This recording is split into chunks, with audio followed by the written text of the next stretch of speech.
The chorus. I'm Bernard Hickey for the Kaka. This is my daily video and podcast covering Aotearoa's political economy around housing, climate and poverty. And the story is very much about the fallout from the government's announcements yesterday on the electricity sector, which were described variously as not enough, a damp squib and a bailing out on promises for reform. But one of the things that struck me was the lack of a potential solution through solar and batteries, which are becoming increasingly cheap, increasingly available, and much faster to get up and running than other options. So the government focused on building a liquefied natural gas gasification facility. So these are these big ships that come in from Australia probably, or the Middle East with liquefied natural gas, the big bulbous ships. And they can't just rock up to any port and unload. The gas has to be piped off safely and stored, and also then regasified. And this is quite a bit of kit. The costs are into the hundreds of millions of dollars, and it would require some substantial building and someone to pay for it and take the risk. Now, the government suggested it would do it, i.e. the taxpayers would do it, and it's launched a study for a procurement process. The trouble is, not only would it take a long time, but it would be very expensive.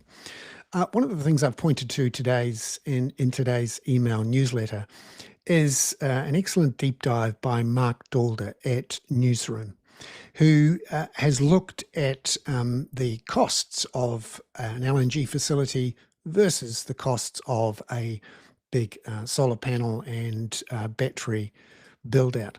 So I wanted to show you a few charts and just go through the key news of the day as I've seen it. So that there is the Ruakaka battery park, the so-called battery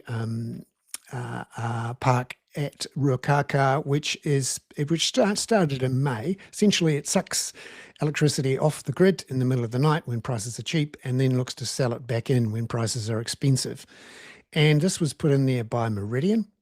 And interestingly, some research by the Electricity Authority for the first few months of operation of this facility, this battery electric standby facility, shows that the prices for wholesale electricity, for so-called, we need it just in time electricity, has dropped substantially in terms of the volatility since the introduction of that park. And this is just one park with enough power for tens of thousands of houses, but not the whole country. And it was put in place relatively quickly and can be done with the consenting arrangements being put in place.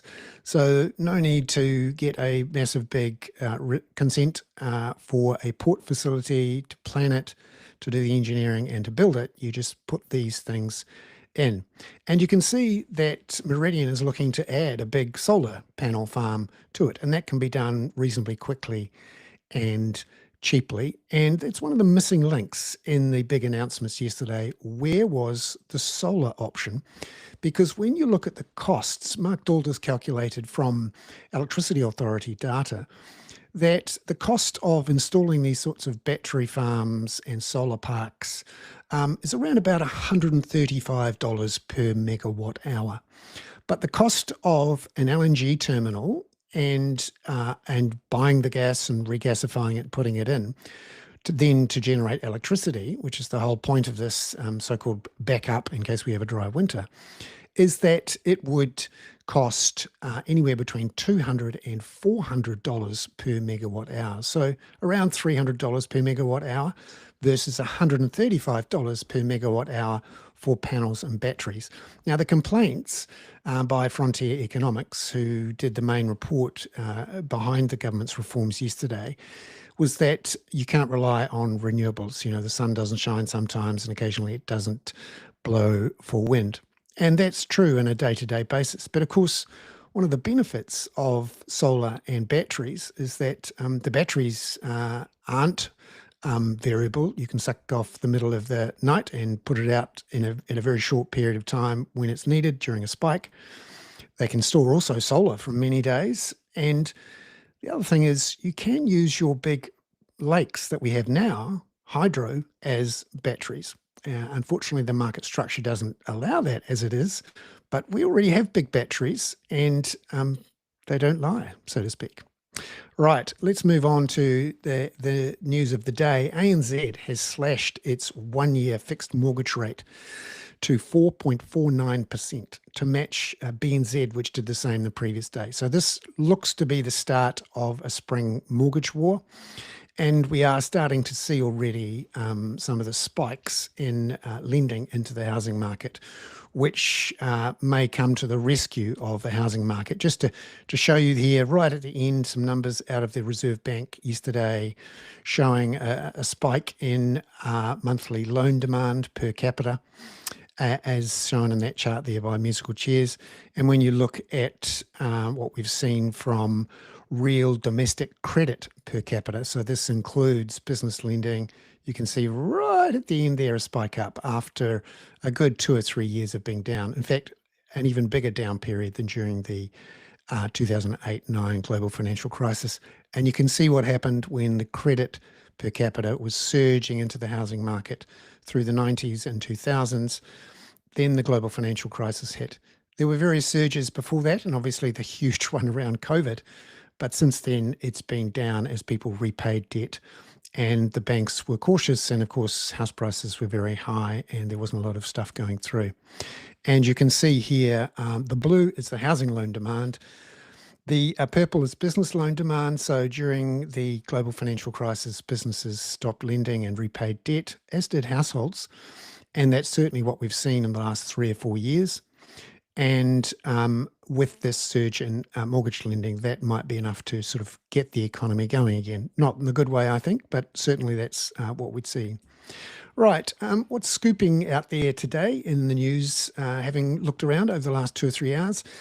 There's a good scoop there from Nicholas Jones and Stuff this morning, an interview with Simon Watts, the Energy Minister, about a really interesting report out of the Energy Efficiency and Conservation Authority on the health dangers of gas stoves in homes. Now, this is important, of course, because one way to solve the gas shortage problem is to ensure that there is not a lot of gas going to other areas and that it's used to generate electricity when necessary. Well, there's a lot of gas, not as much as going into the likes of Methanex and other industrial uses, but there's quite a bit of gas going into homes. And the suggestion about stopping new connections for gas into homes has been politically controversial. Well, turns out there are a couple of hundred deaths every year from particulates and from gas stoves and other gas devices inside homes, and 3,200 childhood asthma cases. So Simon Watts is saying, we're looking at it, it's important, you should know about it, but you shouldn't panic. Well, we should certainly know about it, and it should be a factor in our thinking about how to deal with our energy crisis. We've got a scoop again from Derek Cheng over at New Zealand Herald, behind the paywall, unfortunately, but a key thing there, he has some numbers from corrections showing a big increase in assaults because of the packed nature of our prisons now, record high numbers of prisoners and record high numbers of assaults, more than double from 2017-18, and comments there from the Corrections Association that it's now a crisis. This again is all about this issue of building new prisons instead of homes. Right, an interesting one from Edward Gay at Stuff about an issue where an MSD case officer stole money by essentially grabbing the money that she set up that was supposed to be given to beneficiaries and recording it as debt, which they had to repay. Now, she managed to defraud MSD of $50,000, according to the evidence put before the court when she was convicted.